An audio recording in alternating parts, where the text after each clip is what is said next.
The number one reason why people join an organization and leave an organization according to NAR is the same thing, it's leadership. So they're trusting you, or they're trusting me in this case, to say, hey Jeff, you said all this stuff. I believe you. I believe you can grow my business. I believe you can give me the life that we've identified, all that kind of fun stuff. But if I don't have a team that I know backs that up with me, like, we're just shooting ourselves in the foot. And so that first day has to be white glove beyond white glove experience for these folks. Hey guys, well, welcome back to the podcast. So I have a very special guest. Very infrequently do you get somebody who's got the kind of experience that this guy has. I'm talking about sales. I'm talking about athlete. And by the way, national championship athlete. I'm talking about title. I'm talking about sales in the brokerage space, in the real estate space. I'm talking about commercial, residential. I'm talking about leadership. I'm talking about growth.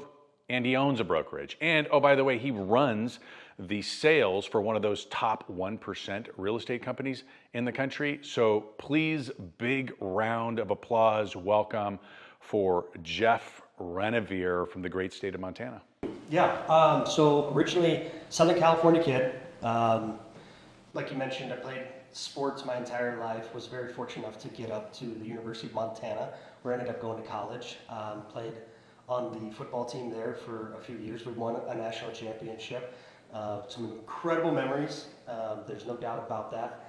The beautiful thing about it all was it sort of wired me to kind of where I'm at today. And when I was done with football, I had to start paying for school, and I kind of took school a little more serious. And with that, I went out and got a real job. It was the first job I ever got without the help of my dad. And so I landed in the title company space. And that's how I got introduced to the industry that I absolutely love and adore today in real estate. So as I went through that, I had no idea what a title company did. Literally nothing. Funny story about how I think I got the job. I had grown my hair out really, really long. And I cut it for the first time in about a year. And I went into that interview wearing, clean shaved, ready to rock and roll, but I had my national championship ring on. And within 2 minutes of the interview process, the gentleman who owned the company at the time, he goes, "What's that thing on your finger?" And I go, "Oh, you mean this little guy, right?" And I explained to him that I was part of the team, and he was a huge booster, so he was very, very familiar with what we had accomplished as a team in 2001. And so he hired me on the spot. And I go, "All right, but real talk, like, I have no idea what it is that you do." He goes, "That's totally fine, we'll teach you." He goes, "But for now, all you're gonna do is be the runner." Well, this is 2002. So like, scanners weren't really a thing. Fax machines were still a deal. Like, you still dropped off commission checks instead of wiring all that stuff.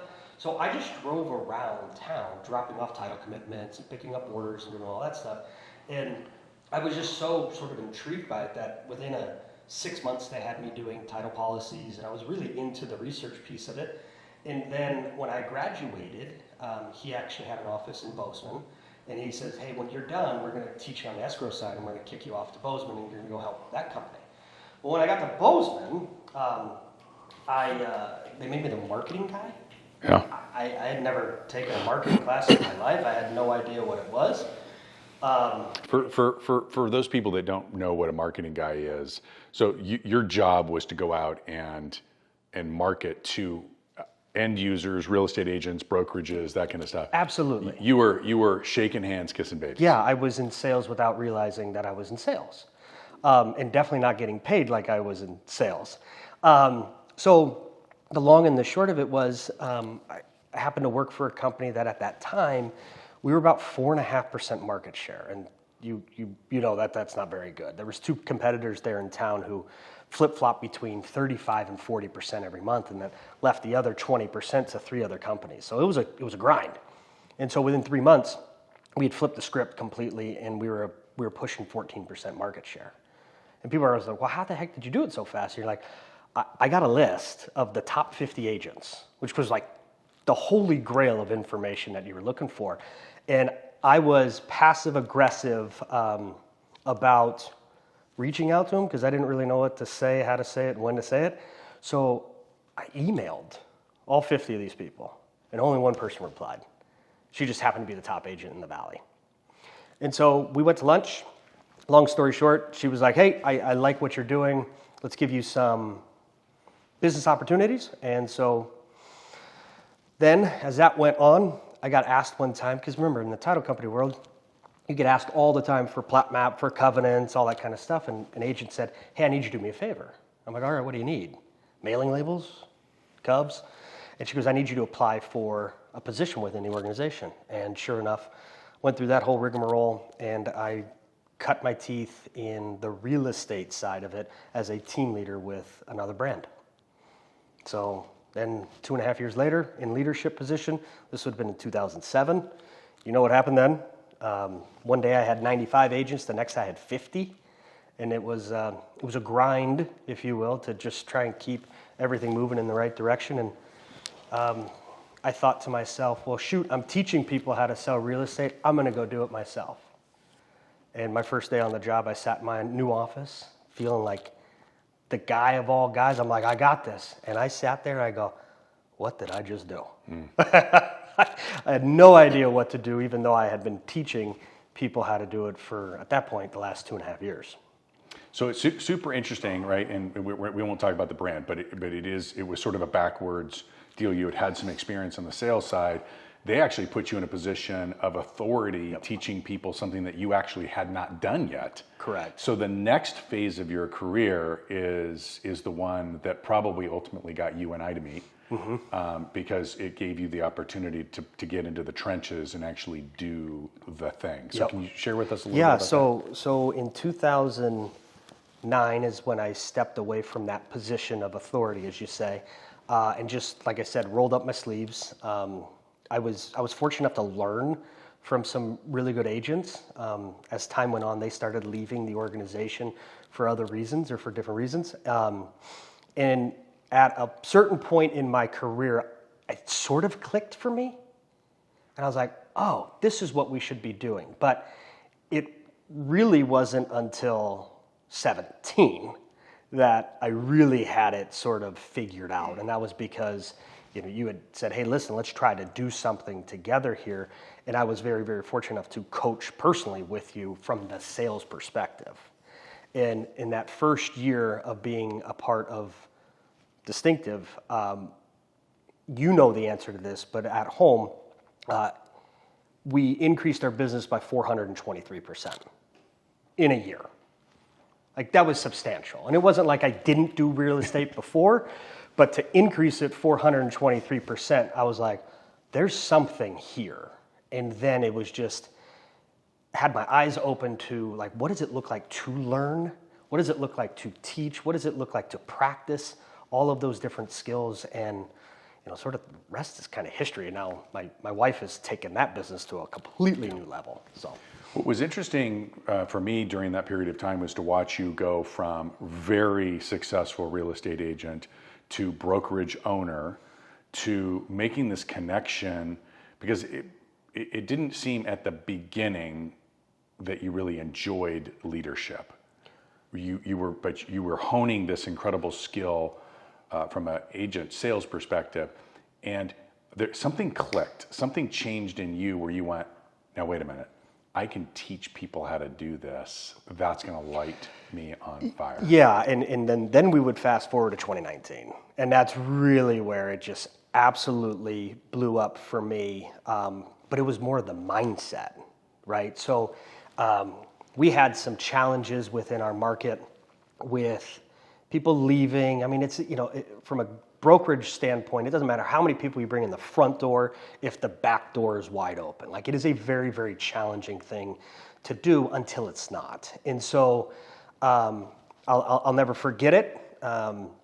You were coming up to visit, and it was my job to make sure that I had you booked out on appointments, if you will. And I didn't. You weren't anywhere near to be busy. And I thought to myself, I was like, okay, one of three things is going to happen tomorrow. And so what I haven't shared yet is it is tattooed on the inside of my eyelids, your text message you sent to me roughly 5 years ago to the day, by the way. And it was, I showed you the last time that it could be done. I strongly encourage you to fix this. And so I honestly thought, tomorrow, the next day, one of three things was going to happen. I was going to quit. I was going to take the easy road. You're right. Leadership is not for me. I'm a better salesperson. I'll just go sell real estate with my wife. At the time, our son wasn't quite 1 year old, right? I was like, I'll go be the family man. 2, I was going to get fired. And that doesn't look very good as a partner. And 3, I just simply did my job. I was like, I like that option the best. Like that one gives me more comfort. So I thought to myself, I was like, okay, Jeff, I need to set 5 appointments, not for the week, not for the next 3 days, but for tomorrow. In less than 24 hours, I had to set 5 appointments. Well, back against the wall, it's kind of challenging. You're just like, oh boy, here we go. This is the make or break time, right? And so I connected with 25 people and I set 1 appointment. This is where I think the math piece in my brain really clicked. And I was like, okay, so I need to connect with 100 more people based off of my sort of law of averages, right? Well, through 2 hours and 45 minutes later, actually I think it was technically 2 hours and 44 minutes, I had set 7 appointments for the next day. And you came into town and you're like, okay, great, awesome, good job. Like that was really it, right? And we went on a number of those appointments. In fact, we had 2. We had a back-to-back with the same group, right? Like, or they asked us to go back out later after we'd met with them before. And so I knew we had done something right, but it had clicked at that point that I was like, oh, well, if I just simply commit to doing what I was committed to doing, or at least what my job description partially was, that I could do it. And I'd never had that kind of success in one day. And we didn't onboard anybody that day, but you know the people that we brought on because of that day. Yeah. We brought on some really, really key integral pieces of our team. And it was at that point that I was like, oh, well, this just makes sense now. And it was just a matter of just being absolutely resilient. Because if you recall, about 3 weeks later, you asked, and you're like, basically like trying, like, how are you doing? Like, how's the momentum still going? And you said, how many people are you going to bring on between now and the end of the year? And my answer was 15. And you're like, dude, I love that number for you, for that office. But do you know what you said to me after that? You've recruited 3 so far this year. How the heck are you going to get 15? Yeah. And I literally said this. I said, I don't know how, I'm just going to. Yeah. And December 31st at 5:34 p.m., I signed my 15th agent. Yes, you did. Yes, you did. And I celebrated with a glass of whiskey with that guy. Yeah. I said, you have no idea what this means. Right. That's awesome. No. And then from there, it's just, then we ran right into COVID. Yeah. And we were able to use some of the stuff that we've taught and teach our agents to use from a social media standpoint. And in a 9-month stretch, we recruited 37 people in the middle of COVID. You went, I mean, if you think about this for a second, and listen, we talk a lot in our organization about how we don't tell you what to do, we tell you what we've done. There are just too many people out there that are trying to sell their snake oil and tell you that, oh, hey, do this. And then you go, well, show me where you demonstrated that. And they go, well, I can't really do that. Well, then show me where you've demonstrated it for somebody else. Well, I can't really do that. But what I did do is I'd learned it, or I stayed at a Holiday Inn Express last night. What I love about what you did was that you literally fell on your face. You got yourself back up, that showed that tenacity that every really great salesperson has to have. And that probably comes from your athletics. And you said, nope, I'm not going to fail. You identified the areas where you had some challenges and you needed to level up your skills. And you went out and you leveled up those skills. And then you just did the work. And the more you did the work, the luckier you got. Yeah, it was right. Weird. And just all of a sudden, and then something, it all came together and clicked. You took an office that really was about 6 agents. And you took it to like 60 agents. We were at 57 at the peak. But what was most impressive of that, especially that 15 agent run that we had in that essentially quarter 4, this is again where the math started catching up for me, was looking at the first 6 months of 2020 with just those people who were added into our roster at the tail end of the year, the financial impact it had for the organization from a volume, from a credibility, because guess what? The gotta minutes sort of went away when you were bringing in certain people or just people in general who were having success, or even better, we had this really interesting group. We had some top end talent, like really, really quality agents. And then we had some of these other people who aspired to be around them. And we were able to take the folks who were stuck at like that $1.5, $2 million in volume, and within 9 months had them up to 8, 9. Like, I mean, that was life-changing money Big. for a lot of those folks. And we had case study after case study after case study with those folks. And so it was just really impressive to just see how growth, by your ability to attract talent, raised the bar for everybody else. Everyone wanted to be around winners, right? Winners want to be around winners. That's it. And we just identified what some of those folks look like. Yeah, dude, that's so good.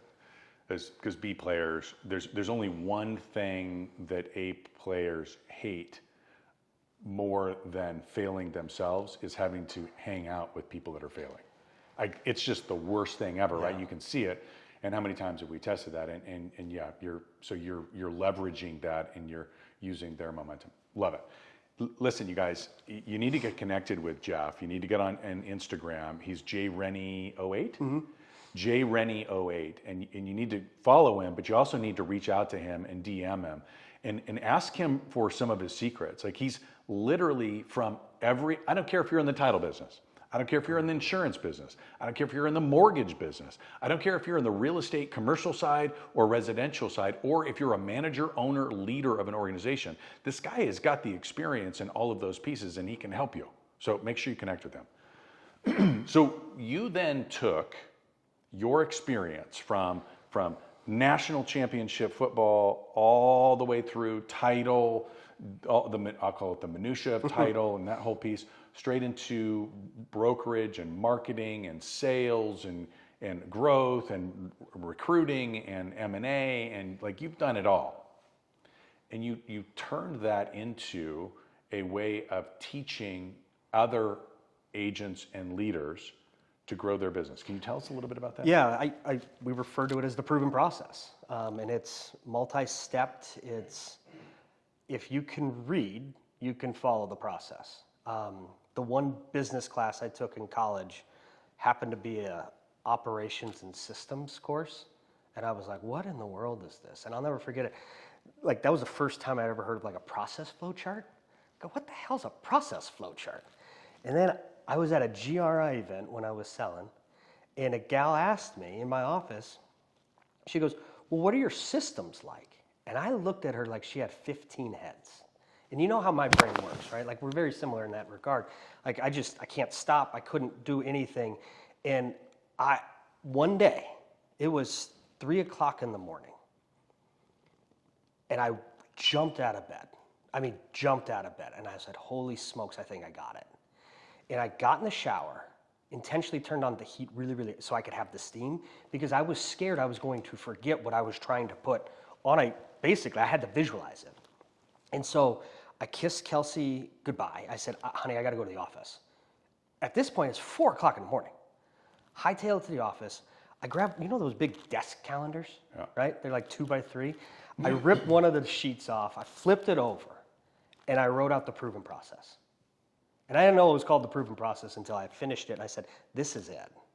And it was everything from, how do you identify, first off, how big do you want to grow? Right? Like, you got to have a goal. You got to have a why. What's the reason you want to have X amount of agents? Is it to add volume? Is it to add GCIs? Like, all the things. Then it was, where are we going to find this list? Well, for most of us in the recruiting space, it's like, well, I got my MLS. Well, that's not the only place to do it. And so it was just taking the time to kind of go 30,000 feet above and say, all right, here's an area where you can identify potential talent to your team. Here's an opportunity to identify a potential M&A candidate, anything along those lines. So built out the list. Then from there, I was like, okay, how do I have to engage with these folks? How many times? Well, in real estate, we tell our people right now, and this is the crazy thing, in 2005, 2006, 33 touches that was the number. You know what it is today? 52, 51, 52? And so how in the world are you going to connect with people 51 times in a year? Because you're probably sitting there thinking to yourself, well, hell, man, that's once a week. They'll unsubscribe to me. No, they won't. Some of them will, some of them won't. Some of them are going to love it, some of them won't. It is what it is. So figuring out different ways to connect, but then meeting them where they're at as well. So it was a matter of, okay, well, if there's an opportunity when they're doing an open house, maybe I sneak on in there and, hey, I was literally in the neighborhood. How are you driving traffic, right? So every engagement you would have, you were offering up value, right, from the coaching perspective or from a training perspective. Then there was the actual nurturement of that relationship, because I know it sounds crazy, but after a cup of coffee, they don't always sign with you. I know it seems nuts. Just like salespeople, right? Like, well, I had a great visit with them in the checkout line at the grocery store. Of course they're going to list with me. No, they're not. They don't know who the heck you are. They don't know who the heck I was. And then, of course, there was a certain skill set of setting the appointment, right? Like, it's one thing to have all this stuff in there, but if you don't get belly to belly, face to face with them, it doesn't matter what you have to say or what you have to offer. So then it was like, all right, historically, where had I struggled? Well, I struggled in the appointment piece, because it was just like all I wanted to do was solve their problems right then and there. Tell me about your business. Oh my gosh, all you got to do is this, this, this, and this, and it's done. All right, so hold on. I just for the sake of making sure that everybody understands. So he's walking you through his proven process, and he's identified right out of the gates that in order to do anything, you've got to build a list of people. And he's got all of these tips and tricks as to how to build a list that's not just the MLS. Because if we're being honest, anybody who's ever been responsible for growing and recruiting knows that everybody in the MLS is already being recruited, which is fine, right? And we should be one of them if we're doing our job properly. But that's only one fraction of the entire list, and that's where most people go wrong. And then he got into how do you serve that list? How do you provide value and build influence with that list? And you noticed it wasn't asking for anything. It was providing value. And he has an entire proven process behind the cadence of how you make those touches, what you need to say, when you need to do it, how you need to do it. Brilliant. And so now we go from I built the influence and now I begin the ask, right? Yes. Because once I love it's Gary V's, jab, jab, jab, right hook, right? Once I've given enough value, at some point I'm going to be able to ask for something in return. Right. And that's where we're going? Yeah, that's really where we're going. And that's how you have to get there. And, you hear story after story of, oh, I recruited this person for 2 years. Okay. Oh, I've recruited this person for 2 minutes. Well, somewhere along the lines they fall in. And we know enough about the math that it's anywhere from 4 to 6 months. So why is that important? Well, if you want to grow today, you should have been doing something 4 to 6 months ago. If you want to grow 4 to 6 months from now, I would encourage you to start doing it now, right? We always talk about when's the best time to plant a tree, 20 years ago or today. So having that mindset, and when I was going through this entire proven process, like I was literally just writing out the headlines to it, and then I'd fill in the bullet points of explaining what it was. The appointment piece is the one that hung me up. Because I'm like, I'm doing this all wrong. I need a second appointment. I need to have a tease sort of at the end. I need to give a nugget to say, hey, listen, Todd, we spoke about a bunch of stuff. You gave me a bunch to think about. I have some answers, but if it's okay, I'd like to go back to my office, put some more thought to this, and then can you and I get together here in the next day or two? And I'll present to you what I found. Dude, I am loving this because it reminds me of the listing agent that goes on appointments and they say, well, all I do is go on a one-step process. I go on one appointment and I get all these listings. And I'm like, well, that's the problem. They go, what do you mean? I'm that good. And I'm like, no, you don't understand. If all the listing appointments that you go on, you're able to close in one appointment, then all you're going on are the come list me calls. You're not actually generating leads outside of the people that already know, like, and trust you. And so therefore, there's a great opportunity for you to go out and generate leads that aren't those people, but those people are going to require a different process. And you're going to have a step one, identifying what they really want, what their challenges are, so that you can do your job, which is to solve their challenges. And that's going back to the office, solving the challenges, and then having the second appointment. And what you're talking about is how you've literally taken that methodology and you're applying it directly to recruiting. Yeah, and I think it was in 22 that I think I even texted you and I simply just said, how did it take me this long to figure out that what we do on the recruitment piece is the same as a darn listing presentation? There's literally 5 words that we change. Vernacular's the same, the way you talk's the same, like all of the stuff, the process itself is the same. And that's why I love teaching a proven process. And I teach this to every agent that I coach. I just substitute the recruiting piece with prospecting, right? Like we're going to move that word to a buyer. We're going to move that word to a seller. And it runs so parallel to what it is that we teach, which makes sense as a salesperson because that's where I kind of was at. And now I just get to have, in my opinion, a bigger impact on more people, more organizations in this field that I'm currently in now. Correct. Yeah. So you've taken an interview and made it simple. It's a proven process. There's a way to do an interview of an agent that's not with you. You have created a proven process to identifying and solving the challenges that an agent might have, and then you've created a proven process for presenting those challenges in a clear, understandable way that leads somebody to their own conclusion, which is, I should be with you. Correct. How important are sales skills to a leader that wants to grow their company? I honestly believe the best salesperson in the organization needs to be the person who's recruiting. So if that's the broker owner, so to answer your question, you can't put a price tag on it, but you can put a price tag on not having good sales. Like look what the market's done now. If you're not changing as a leader, if you're not changing your technique as a recruiter, right? The definition of insanity is doing the same thing over and over and expect a different result. Well, you're going to get the same result. It's just going to be 30% less. We're transacting, in any of our markets, sometimes up to 27% less units. Well, that's substantial. And so there's 3 ways to make money in a brokerage. You either teach your agents how to sell more real estate, you either teach your agents how to sell higher price listings, or you just have more agents who are selling real estate. So how is that any different? We just have to go out and get those folks, but you have to be able to provide value for them. The stickiness piece. The last few years, it's been tough from a stickiness standpoint. Now, if I'm being honest, agents are going, I really don't know what the hell I'm doing. And I would challenge to think if they ever knew what they were doing. Like some of them really do. Some of them have it figured out. It's interesting because we talk about from a real estate agent perspective, and maybe this will land for some of you owner-operators out there. And I certainly don't mean this rude to any real estate agents, but for the last number of years, it's been very simple to sell a home.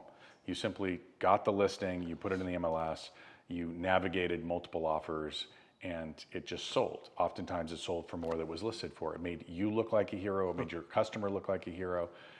It was very easy. And as a result, there seemed to be a flea to who would do it for the cheapest. Well, that market's changed, and today the consumer is looking to an agent who can put together an appropriate marketing plan, execute on that marketing plan, cannot just do shotgun approach, but can actually be laser focused and generate the right eyeballs for their property, help them with the pricing and positioning, help them with the negotiation, help them with the contracts and navigating commission discussions and NAR settlements and everything else. So there's this flock to value from a customer to an agent perspective. We're seeing the same thing on the brokerage, aren't we? Definitely. I mean, there was a period of time where the fastest growing real estate companies in the space were these, we call them alphabet soup because for whatever reason they just all became alphabets. But they really were all about how can I do it for less? How can I help you generate revenue share, if you will, through becoming a recruiter, not an actual an agent. Yeah. And those people were growing very, very quickly. And what we saw was that they could charge less by providing less, and there wasn't a significant impact to the production of the agent. If the agent came in as a 3 transaction per year person, they stayed as a 3 transaction per year. That's all changed today. And so what we're seeing in today's market are those brokerages that understand how to build a list, understand how to generate leads, understand how to build the funnel, understand how to nurture through the funnel, understand how to interview and provide value and close, and then the big piece, right, is this onboard and launch of their business. They are growing like absolute crazy. And I want you to touch on that, but before we get there, I want you to give the audience, give them some proof. Like why should anybody in the real estate leadership space that's looking to grow their companies listen to you?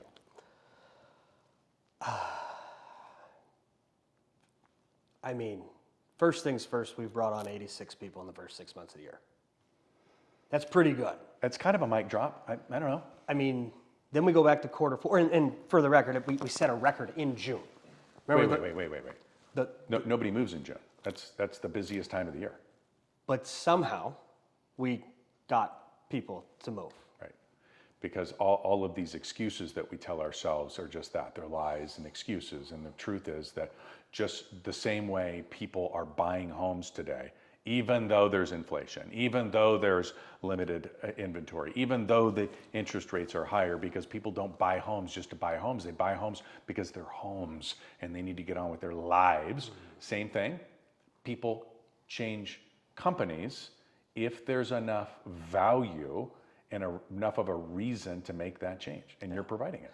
Yeah, and this goes to, so if we go back to Q4 of 23, in the first 2 quarters of 24, the number is 131 agents that have been added. So in 3 quarters, 3 quarters, you've added over 130 agents. Here's the craziest thing about it. Of my 9 managers, 6 of them have been with us less than a year. Wow. So again, that's why the process is so important, because they are following it probably 85% of the time. Do I wish it was 100? Sure. But if I'm being honest, 85% of the time and getting those kind of results. But here's the greatest thing about it. That group of leaders, their competence skyrocketed and their confidence is through the roof right now. They can speak very, very clearly and articulately to a potential agent on the other side of the table to show them exactly how to increase their sales based off of where that agent's at in their career and where they want to go. So that's the sales skills piece that we still have to be dialed in on from what's working right this second. And so that's why we're constantly learning, and we use the acronym ABLE, always be learning everything. And that is really the biggest transformation for those agents, or for those managers, because they're able to sit across the table from somebody and be like, oh, just do this, this, and this. How many more deals do you think that would generate in a given year? Oh, that would do 3. Great. What's your average sales price? Oh, it's $500,000. Okay. What's your average commission? Oh, it's $15,000 times 3 is $45,000. Todd, let me ask you a question. How many more years do you plan on working? And if the answer is 5, if it's 10, if it's 20, you just do the math for them right there. And be like, so this is a $450,000 decision. It's up to you. Like, you don't have to work here. I'm just saying, if you do this stuff. That's right. Right? The impact 450,000 or whatever the number is, Yeah. million, whatever it is, on your family and the legacy that you leave behind with your family far exceeds some multi-level marketing, profit, Absolutely. rev share. Yeah. It's fascinating. Listen, everybody, JRenny08 is his social media handle. If you're an agent and you want to grow your business, I want you to DM Jeff Agent, so that he can connect with you and get you sort of plugged into his ecosystem. If you're a leader and you, like, this resonates for you, if you want to see this kind of a growth, like, just imagine for just a minute, the average leader in his organization in the month of June, one of the hardest months to recruited 2.9 agents. Just imagine the impact that would have on your company if you were able to add another 30, 35 agents in a 12-month period of time. It's life-changing. And he's not talking about markets where there's 30,000 agents. He's talking about markets that have 200, 500, 1,000 agents, and they're experiencing this kind of growth. So if that's the kind of growth that you want, there are people out there that are doing it. DM him leader and let him get you plugged into the community that can help you get there. All right. So let's move on here. Yeah. I know that you believe really strongly in over-delivering on your promises. And you've made some pretty big promises as we're hearing you talk about the proven process and building the list and serving the list and taking them through the process. You have an agent that joins your organization. Number one, how important is it that their first experience with the company is epic? And then number two, why? And then how are you delivering it? So when's the best time to ask for a referral or for a review? Like from a buyer or right seller? then, like right the minute they decide. 100%, because they're over the moon. Nothing has had a chance to go wrong. So agents, if you're listening to this, the best time to ask for a review from your client is the minute they go under contract. Not after the home inspection, not after closing, because stuff can go wrong along the lines of the 30 to 45 day escrow. I digressed. So the onboarding piece is absolutely critical. It is everything. It is what you said, what you were able to build a rapport with them on. They're trusting you, the leader, right? The number one reason why people join an organization and leave an organization, according to NAR, is the same thing. It's leadership. So they're trusting you, or they're trusting me in this case, to say, hey, Jeff, you said all this stuff. I believe you. I believe you can grow my business. I believe you can give me the life that we've identified, all that kind of fun stuff. But if I don't have a team that I know backs that up with me, like, we're just shooting ourselves in the foot. And so that first day has to be white glove beyond white glove experience for these folks. And it's a challenge, but we've done it enough to the point where we're at a space where I am confident in what it is that we deliver, regardless of experience level with the agent. And it might surprise everybody that there's a process for that. Weird, right? A massive checklist. A massive checklist. So onboard launch, that first exposure, epic. Not only you get the review, but you also get the referral, right? Because listen, we all know what happens. Sally leaves brokerage A and goes to brokerage B. All of the agents at brokerage A that are contemplating making a move are going to call Sally within the first week of her being onboarded on the new company, and they're going to ask her the same question. Hey, how did it go? Yeah. What's going on over there? Why did you make the move? Those are three questions that you want to make sure that she answers perfectly, because they will turn into additional recruits for you. Yeah. Okay, so I have a proven process. You're now teaching it outside of your organization to brokerages, frankly, around the world that are all looking to grow their companies. It's called Growth School. Can you tell us a little bit about it, and how can somebody get information about it? Yeah, Growth School is it's the proven process on steroids, meaning we not only open up the kimono, but like we just get down to it and we go over everything. We mentioned earlier, iron sharpens iron. Like you'll see us in Growth School role playing, and like what kind of training is shutting it down and saying, hey, here's what we're going to do. So it's a 5-week program. We meet once a week, and then believe it or not, I know this is going to sound crazy, but you get homework. You have accountability. There's a scorecard. Like I'm not a purple ribbon kind of a guy. I am, hey, you either win or you lost, right? There's a reason we keep score in sports. And so, but with that, there comes key pieces that we can identify as a potential weakness or something that will come down there based strictly off of the numbers that you, give, right? So you report, excuse me. So Growth School is going everything through how do we build our list, right? So where are we going to identify outside of the MLS, what other lead sources are we going to be looking for? As any good real estate agent, you need to have 5 to 7 sources. Same with on the recruiting front. Then, of course, we're going to get into the nitty gritty of the nurture piece and the engagement piece. How do we engage with folks on social media? If you're not engaging with the people that you want in your organization, you should probably start there. And then there's a couple different cheat codes that we talk about in that. And then, of course, there's my 6x6 campaign, which blows people's minds. And as a real estate agent, you need to be doing this as well. And basically, it's you take your entire list, you divide them into 6 different groups. And week 1 is group 1. Week 2 is group 2. Week 3 is, and you do that for the first 6 weeks. Then week 7, you jump right back up into week 1. And why is that important? Well, you're intentionally reaching out to them to do one thing and one thing only, and that's set an appointment 8 times a year. And the reason it's 8, because every normal salesperson would tell you got to ask for the business 8 times.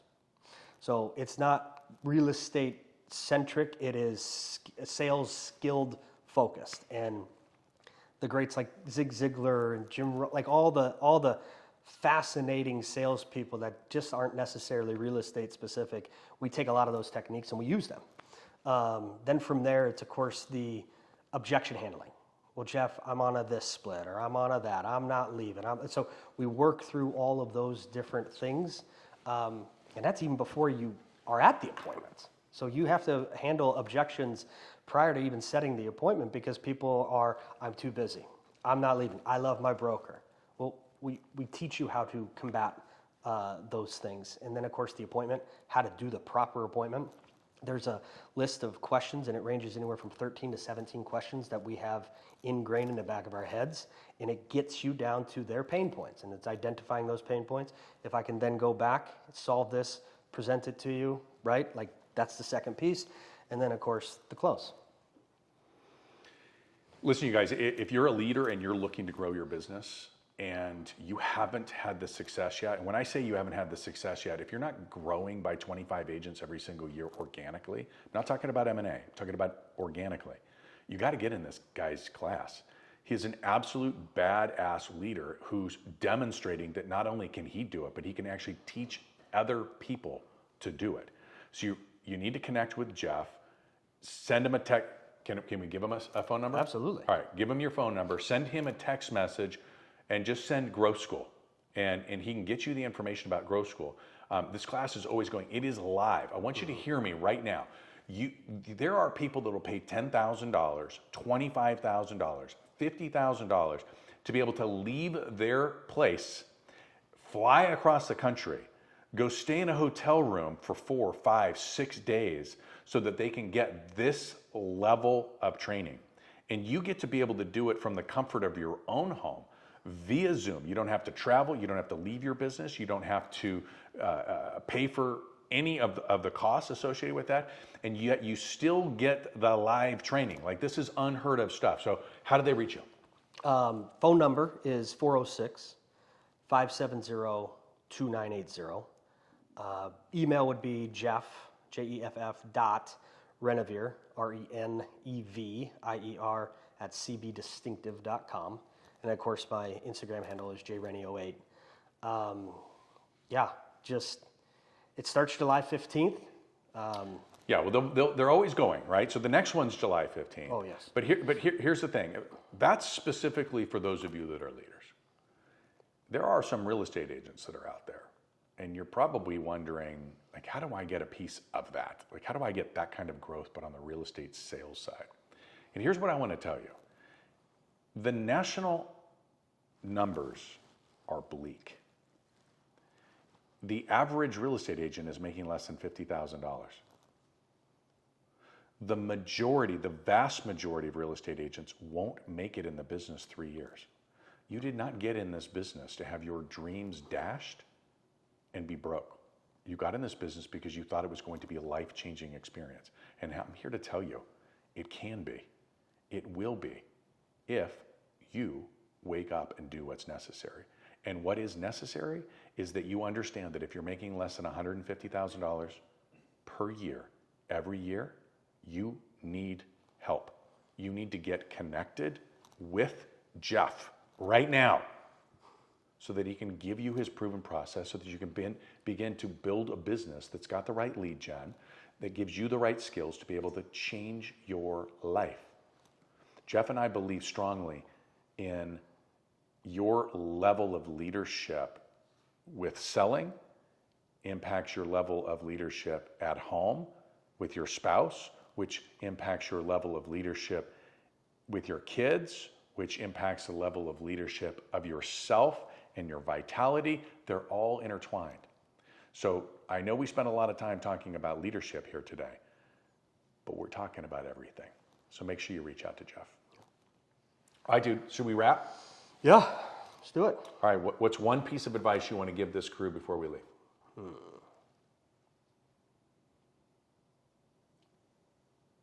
Don't stop. Like, if you're not growing, if you're not going to where you want to go, you need to just sort of check the ego at the door, and you gotta reach out for help, because there's a lot of people who've done it, and they will give you the information that you're looking for. So don't be shy about asking for help, and don't quit. Like, this is a beast, and this is an amazing opportunity in our ability to attract talent. Is, I think, the best it's been since pre-COVID. I really do, because the agents are starved for support, help, and proven process. Amen. Amen, guys. Well, you heard it from the badass leader himself. Here's a guy who's out there doing it in the trenches every single day. And if you want to know how he's winning, reach out to Jeff. As always, we love you guys. Please stay close. It's Conklin and family.